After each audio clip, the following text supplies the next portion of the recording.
Why in the world does God seem to take so long to answer our prayers? Why in the world does he seem to take so long to handle our problems? Join us today to find out.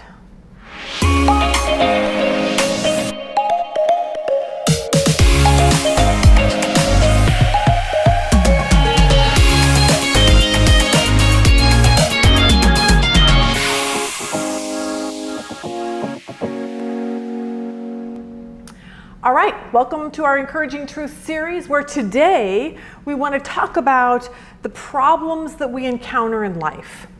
And we want to talk about why it seems that God seems to take so long to actually answer our prayers or handle our problems and make things better for us. And some of you totally get this. You are still sick. You're still depressed. Your child is still on drugs. Your husband is still a jerk. You still can't get that job. And so today I want to encourage you with this. Encouraging truth number 71 is that God usually takes the long way around. That's why. He usually doesn't shortcut anything. He usually takes the long way around. And we're going to learn that today. And what I want you to understand is that taking the long way around is usually the norm. Like, God doesn't normally make things better right away. And the reason, and you're not going to really like this, is this. He always has a purpose. He always has a purpose in waiting. Today we're going to see that in the story of the Israelites. But what we want to learn is that them, like us, we all have a choice in how we're going to respond in our waiting period. For them, God took them the long way around to this new promised land. And it wasn't a day, a week, a month, or a year. It was 40 years that it took them to get to the place where they really thought it would take a week or two. So the background of the story begins with a man by the name of Joseph in the Old Testament in Genesis. Joseph is Abraham's great-grandson. Through a long series of events, Joseph is sold into slavery into Egypt by his brothers, actually, which was horrifying. But as bad as that all seemed, just like whatever is in your life that seems so bad, for Joseph, that was a horrific experience. And yet, God had an overarching plan and a purpose for the whole thing. Years later, Joseph became second in command of Pharaoh. Eventually reunites with his brothers and his father. The whole family moves into Egypt. At that time, there was about 80 of them. That was all. But then look what happens in Exodus 1, verse 6. Then Joseph and all of his brothers and all that generation died. So now we've just seen this whole generation of Joseph and his family die off. But the Israelites were fruitful, increased rapidly, multiplied, and became extremely numerous. So the land was filled with them. A new king, who had not known Joseph, came to power in Egypt. He said to his people, "Look, the Israelite people are more numerous and powerful than we are. Let us deal shrewdly with them. Otherwise they will multiply further, and if war breaks out, they may join our enemies, fight against us, and leave the country." So the Egyptians assigned taskmasters over the Israelites to oppress them with forced labors. They built Pithom and Ramses as supply cities for Pharaoh. But the more they oppressed them, the more they multiplied and spread, so that the Egyptians came to dread the Israelites. Imagine that, day after day after day. They're stuck in Egypt as slaves, working in like labor camps, basically. And because they were Joseph's descendants, the problem is that nobody remembered Joseph. Back then it was like 80 people. Now it was over 2 million people that we know as the Israelites. Exodus 1:22 says this, Pharaoh then commanded all his people, "You must throw every son born to the Hebrews into the Nile, but let every daughter live." We're like, what? That's just like murder. Yep. But then after all of that, after all that time, after 400 years of this, God steps in. God steps in, and he sends a man by the name of Moses. We see this in Exodus 3:8. He said, "I have come down to rescue them from the power of the Egyptians and to bring them from the land to a good and spacious land, a land flowing with milk and honey." Moses' job was to go get them out of Egypt under Pharaoh's rule, out of slavery, and get them back to their homeland in Israel. But it's been 400 years. That's a lot of time, and that's a lot of waiting. I want you to think about the stories that they probably heard over those 400 years. The stories that were passed down. Yeah, my great-great-grandfather told me that God loves us and has this land waiting for us. You would hear all these promises that God made, but there you are, stuck in Egypt. Just going, those stories just don't seem to be very true. And you can imagine their thinking, which is kind of like our thinking when we're waiting, which is this: where's God? Why haven't we heard from him? And some of you are right there. And you're stuck in Egypt pretty much, and the only thing you hear is the silence of God. Year after year, you're waiting to get pregnant. Year after year, you're waiting for grandchildren. Year after year, you're waiting for the business deal to go through, to get married, to get that new job. Year after year, you still hate your job, hate your house, hate your neighbors, and you're like, nothing is changing. So you can actually feel the Israelites' pain. God's timing can be so incredibly frustrating. Max Lucado wrote this really cool book called You'll Get Through It. It's actually on the life of Joseph. He talked about a time when the state of Texas was rebuilding a highway right near his house. He said 3 lanes, imagine this, rush hour traffic, were transformed into 1 lane, which caused a ton of problems. There was lots of traffic jams, lots of frustrated people, lots of honking of the horn, wondering how long this stupid road construction is going to last. But Max Lucado had a neighbor, and his neighbor had a completely different perspective because he was a highway engineer, and he worked for the Department of Transportation, and he could endure the traffic jams and the frustration, and he endured it differently because he has seen the master plans. He knows how it will all turn out. This is what I hope you see, that God has not forgotten you. God may be silent, but that doesn't mean he isn't working. So Moses comes along and he tells Pharaoh, let my people go. But after plague, after plague, after plague, and what Moses thought would be just a simple little task turned into be waiting and waiting and frustration. Finally, Pharaoh says, go. Look at Exodus 12:37. The Israelites journeyed from Ramses to Succoth, about 600,000 men on foot, besides the women and children. Mixed multitude went along with them, very much livestock, both flocks and herds. The job for Moses to get the people out of Egypt to Israel, he just assumed was going to be a short couple week thing, and then he was going back home to hang out with his wife and his kids. But look at what God did. Exodus 13 verse 17 says, when Pharaoh let the people go, God led them not by the way of the land of the Philistines, although that was nearer.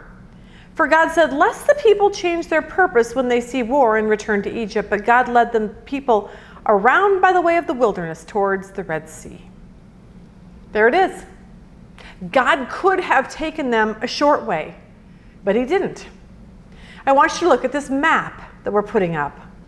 If you look at the very top where it says Great Sea up there, it's actually the Mediterranean. And you see the land of Goshen, kind of off towards the left over there. And you see if they just went right up to the sea and over, they would be there.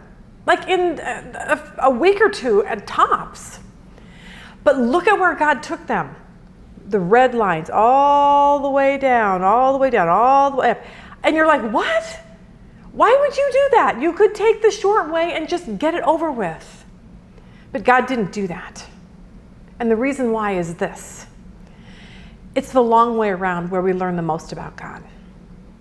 Think about Joseph. When God needed him in Egypt, the journey to get him to Egypt was really difficult.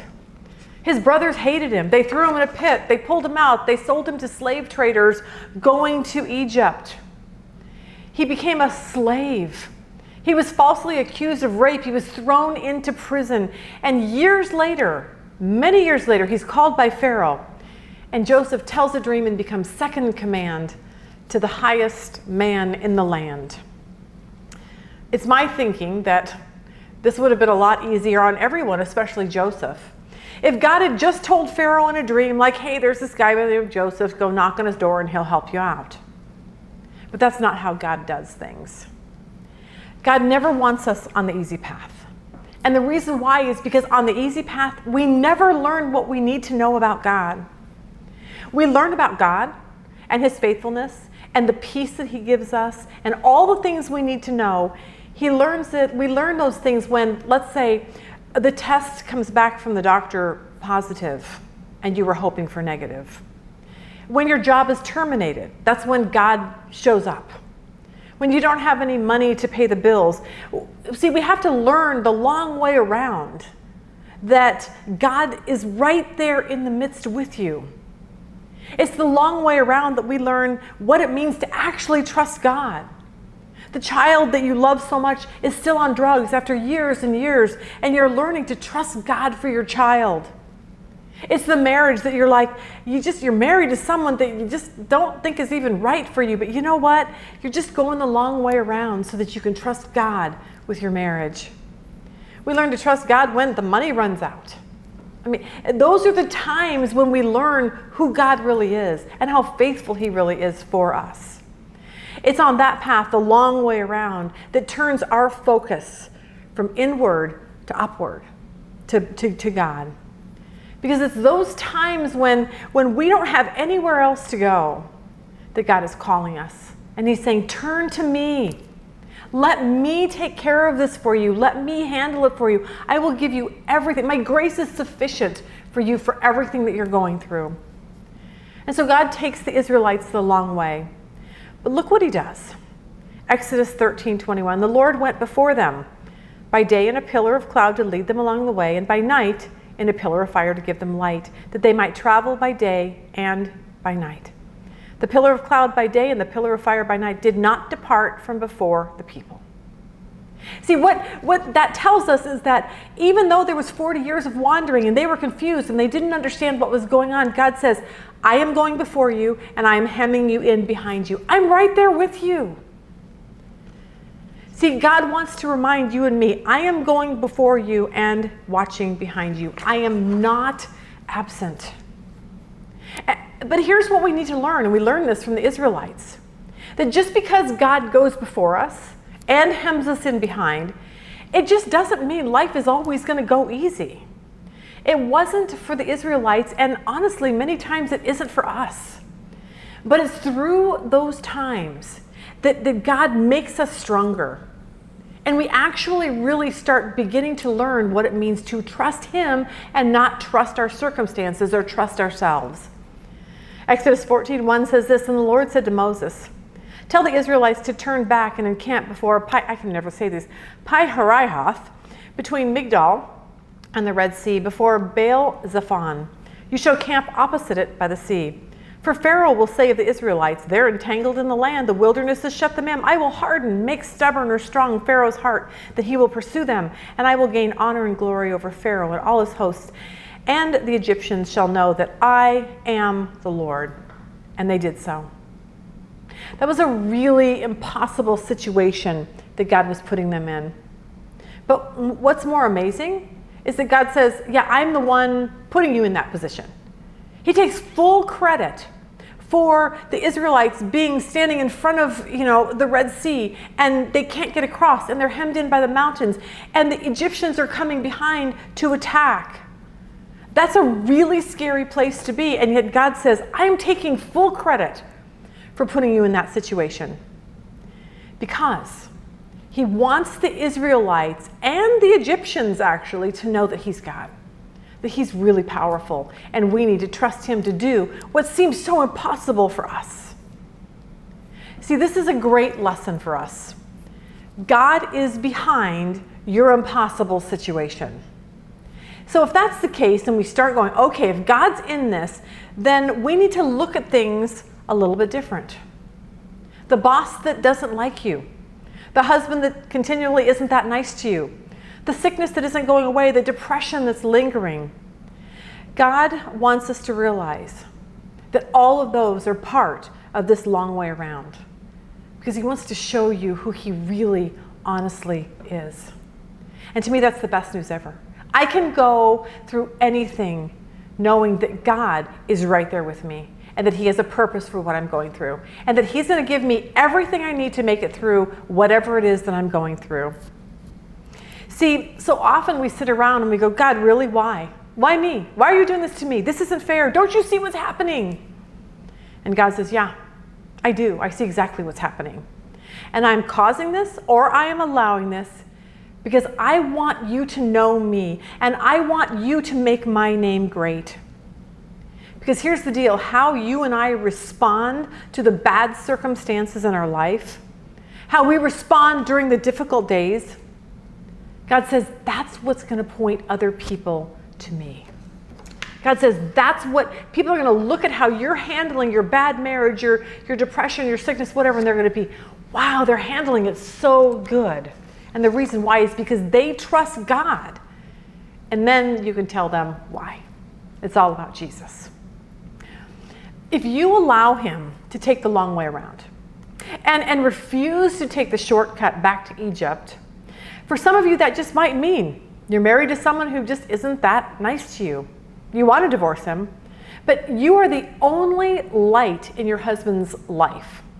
You're the only one that can point him to Jesus. Don't take a shortcut. Go the long way around. You may be at a job that you absolutely hate, but you know at this job that God is using you to point other people to Jesus. The shortcut is like, I hate my job, I'm quitting my job. The long way around is staying and focusing on your mission of winning other people to Christ. See, it's always going to be a choice that you and I have to either follow God or flee back to Egypt. So back to the Israelites, Pharaoh realizes what he's done. He's changed his mind. He was told the king of Pharaoh that the people had fled, and the heart of Pharaoh, of his servants, was changed toward the people. And they said, what is this that we've done? We've let Israel go from serving us. He made ready his chariots and took his army, and he took 600 chosen chariots and all the chariots of Egypt with officers over all of them. The Lord made hard and strong the heart of Pharaoh, king of Egypt, and he pursued the Israelites, for they left proudly and defiantly. The Egyptians pursued them, all the horses and chariots of Pharaoh and the horsemen of his army, and overtook them and camped at the Red Sea in front of Baal-zephon. When this happened, it had to have been terrifying. But look what happens in Exodus 14:10. When Pharaoh drew near, the Israelites looked up. Behold, the Egyptians were marching after them. The Israelites were exceedingly frightened and cried out to the Lord. See, when you're put in a position where you don't know what to do, God says, cry out to me. They said to Moses, is it because there are no graves in Egypt that you've taken us away to die in the wilderness? Why have you treated us this way and brought us out of Egypt? Did we not tell you in Egypt, let us alone, let us serve the Egyptians, for it would have been better for us to serve the Egyptians than to die in the wilderness? Does that sound like us? Kind of, it kind of does. Because when we become fearful in situations, we're like, God, why are you treating me this way? I would have been so much better off if I never believed in you. I would have been so better off if I'd never gone to church or never started reading my Bible. It's our way of saying, I would have been so much better off back in Egypt. And my answer is, really? You want to go back to 18 hours, 7 days a week of slavery with no vacations?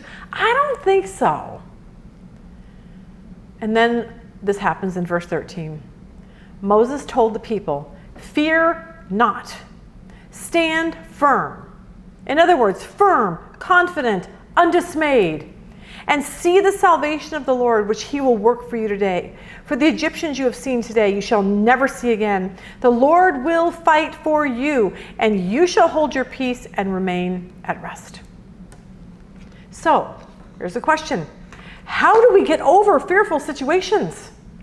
And you know how? We get put in a lot of situations that causes us fear. We have to be put into fearful situations before we turn our attention up to God and say, all right, God, I can't do this on my own. I can't handle it. That's how we learn how to stand firm and be confident and hold our peace and remain at rest. We can't get all of those things until we're put in a really bad situation. Look at verse 15. The Lord said to Moses, why do you cry to me? Tell the people of Israel to go forward. I laugh at that because I'm like, there's water in front of us. We can't cross this sea. But he tells Moses, lift up your rod and stretch out your hand over the sea and divide it. And the Israelites shall go on dry ground through the midst of the sea. So Moses stretched out his hand over the sea, and the Lord caused the sea to go back by a strong east wind all that night and made the sea dry land, and the waters were divided. And the Israelites went into the midst of the sea on dry ground, the waters being a wall to them on their right and on their left. But the Egyptians pursued and went in after them into the midst of the sea, even all of Pharaoh's horses, his chariots, and his horsemen. And the waters returned and covered the chariots, the horsemen, and all the host of Pharaoh that pursued them. Not even one of them remained. But the Israelites walked on dry ground in the midst of the sea, the waters being a wall to them on their right hand and on their left. Thus the Lord saved Israel that day from the hand of the Egyptians. And Israel saw the Egyptians dead upon the seashore. And Israel saw that great work which the Lord did against the Egyptians. And the people reverently feared the Lord and trusted, relied on, remained steadfast to the Lord and to his servant Moses. See, this was a huge miracle.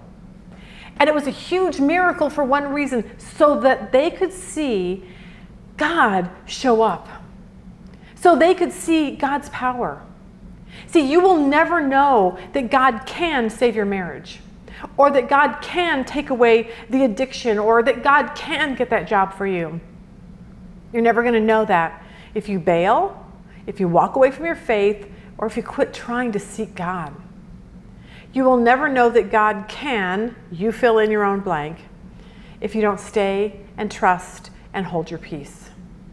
See, the Israelites, had they gone back to Egypt, they never ever would have seen the power of God. They never would have seen him part the Red Sea and all the other miraculous things that they saw God do. Here's what we need to realize, that God's ways are so much different than ours. He always takes the long way around. The long way around is really because he wants us to learn about him. The long way around forces us, as followers of Jesus, to depend on him. So, here's what I say. Enjoy the long way around. Embrace the sickness that lingers. Embrace the marriage that just doesn't seem to be getting better. Embrace the children that don't want anything to do with Jesus. Embrace the financial problems that just won't go away. See, here's the deal. We may not be where we want to be, but we are exactly where God wants us to be. The question is, what will I do? Will I stay? Will I run back to Egypt? Or will I allow God to use me in the place that I don't really want to be? Or will I walk away? Here's what you need to know when bad things happen to you.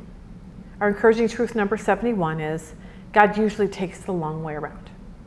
And once you know that, then I think you can sit back and be at peace knowing God is doing something. I hope that helps you today. Have a really good day.